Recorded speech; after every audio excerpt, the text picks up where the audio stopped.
Imagine a conversation with someone who seems to truly understand you.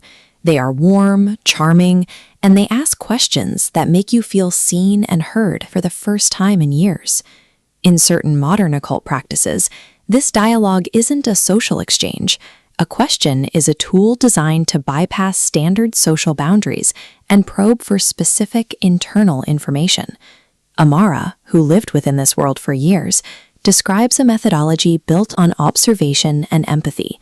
She didn't use rituals or physical tools. She used the trust she built through gentle, persistent curiosity.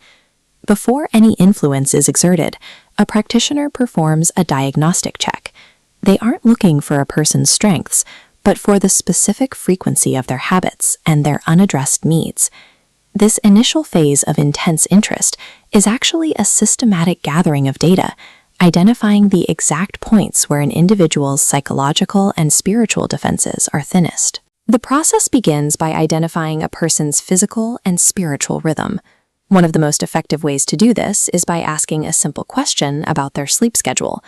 This diagram maps a 24-hour cycle of alertness. 3 a.m. represents a peak in vulnerability, where the spirit is least guarded. By pinpointing when someone is awake at this hour, a practitioner identifies when their natural resistance is lowest, allowing them to direct manipulative influence. Dreams provide further data. By asking about recurring nightmares or themes, a practitioner can assess the state of a person's subconscious, effectively sorting those who have internal protection from those who are currently defenseless. Once these vulnerabilities are mapped, the focus shifts to creating a permanent connection through the use of a person's full legal name and their openness to spiritual objects like crystals. In this practice, a full name is treated as a set of spiritual coordinates. Speaking that name Heng's altar is intended to create a direct attachment point, making the target reachable regardless of physical distance.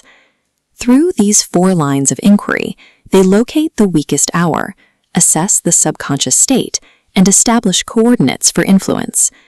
The exploit phase begins when the practitioner asks the target to open up about the person who caused them the deepest pain. Sharing a deep wound is an act of total vulnerability.